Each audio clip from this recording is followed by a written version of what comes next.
for example, but I would like to know, simple question, how much money did it bring in?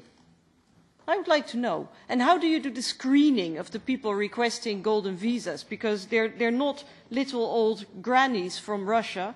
I have the feeling that we're bringing in a lot of criminal money. And the final question, the Commission has decided to, yes, final question, Madam Chair, has decided to abolish the annual corruption report and deals with corruption in the context of the European semester. I would like to know from the Commission, how are we going to deal with something like this if we don't do it in an annual report? Thank you. Mrs. Pagaza, as ALDE coordinator for the PANA committee, I will ask you, please try to stick to the 2-minute time frame. We won't manage. You will take the floor take the time from other colleagues. Please, Mrs. Pagazza. Sí, por supuesto, Presidenta. Bien. Yes, of course, Chair. I would like to thank the MEPs who carried out this mission, thank them for what they have given us, and what we have found out is absolutely horrible. I would like to know if this request for information on these personal investment programs and the list will be accessible to us. I would like to indicate that perhaps we are not guardians of the treaties, but we have political competency because this is a parliament. And I think that we have the political and moral responsibility to look into what is going on and what took place with Daphne Caruana Galizia. We must move forward, and we cannot leave by the wayside our commitment. We cannot just use words. We need to keep moving forward and carry out some kind of follow-up based on what has been investigated. Our job is not yet done because there are structural issues, because the second article of the treaty is affected. We can see this in Malta, and so I'd like to say thank you, and I would like to know if those who went to Malta will be able to give us sufficient information. Thank you. Now for the PANA committee, the coordinator for the Greens, Mr. Gilgold.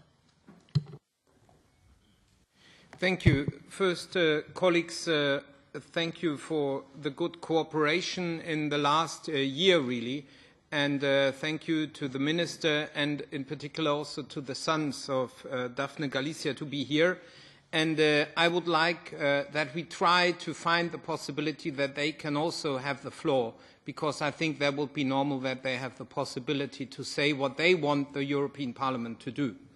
But I don't want to repeat anything. I think what was the most revealing for me during the last visit was that we learned that this is not only about money laundering and the Panama Papers revelations, but that there is a much more systemic culture of impunity.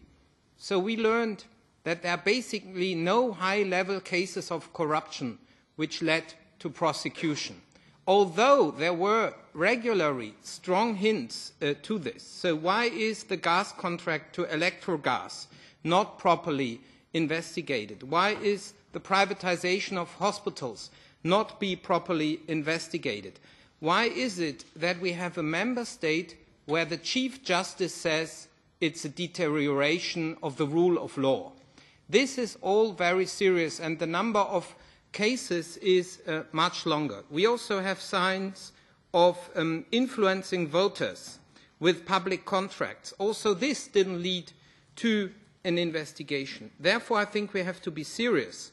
We also have to be serious on Nexia BT, where we learned that they didn't do fully use European law, and they didn't do properly the due diligence.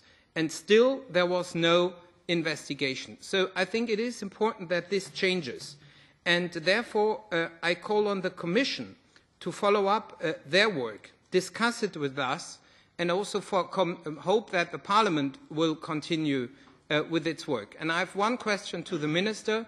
Can you inform the Parliament about your exchange of information with the European Commission? I know there is an exchange of information because the Commission is looking into these allegations? And can you inform our Parliament about what you had to say about this in writing, and can we get a written response to our report? This would be very helpful for our further work. Thank you. Thank you, Mr. Gilgold. I agree with your suggestion that we should listen to a few words to the sons of Mrs. Daphne Caruana.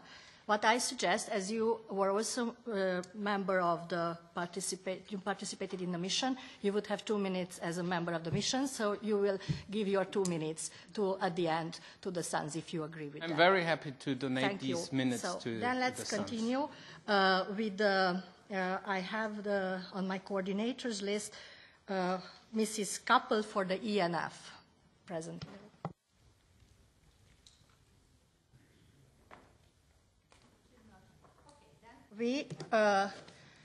All the coordinators spoke, so we turn now to the members of the mission who were present in Malta.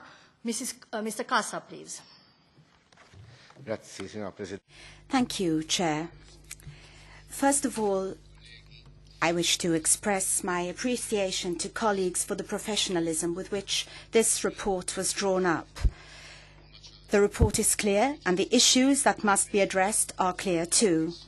The main concern is, of course, that persons at the highest levels of government found to be involved in criminal activity remain in office today. Those who created the money laundering structures still hold a license, and the bank that was used to launder the money remains operational.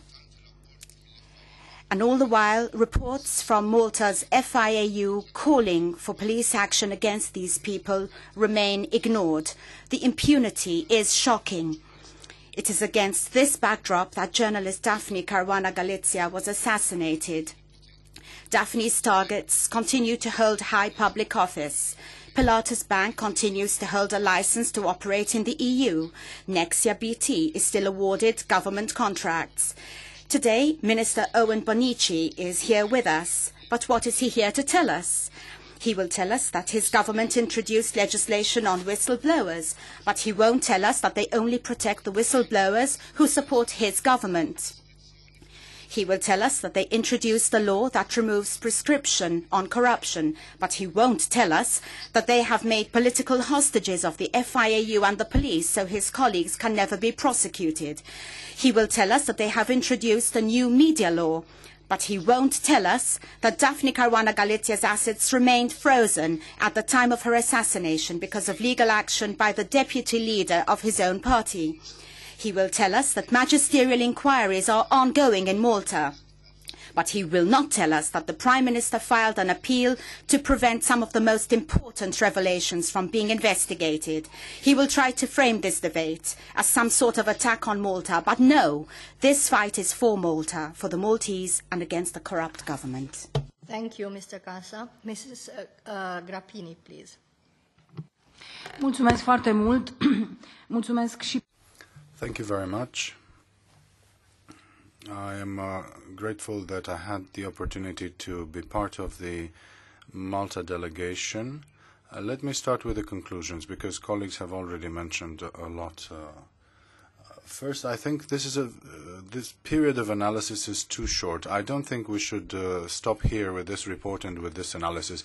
I doubt that we were able to meet all the interested parties. I think we should take more time for our analysis on the Malta situation because, for example, we didn't have the chance to talk to all the representatives of the civil society or the mass media. We did not get answers to our questions from the General Prosecutor, for example, from the Attorney General. I asked him personally, why does the investigation in the murder of Daphne Caruana Galizia take so long? And he didn't give me an answer.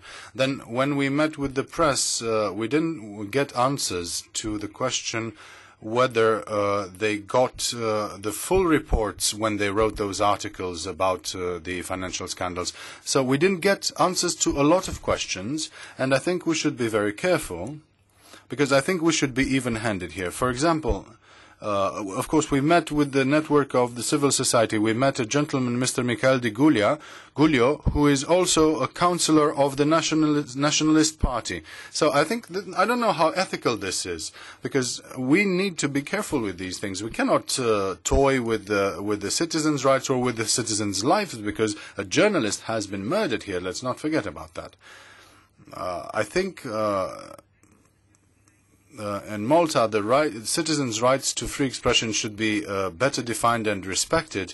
We were surprised to meet a so-called mass media representative, Mr. Austin Gatt, who used to be a minister and who was involved in a huge oil-related corruption scandal. There was talk about a Swiss bank account and so on.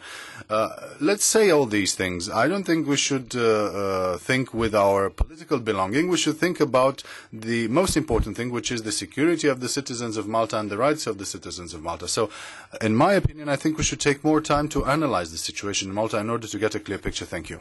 Haji Giorgio. Thank you, Chairperson. I firstly want to thank really Mrs. Gomez and all the other members of the mission to Malta because of our brilliant cooperation. I was also shocked of the results of this mission, but I want to underline that this is not a Maltese problem. This is a European problem. If we fail to see that, then we will fail to help Malta.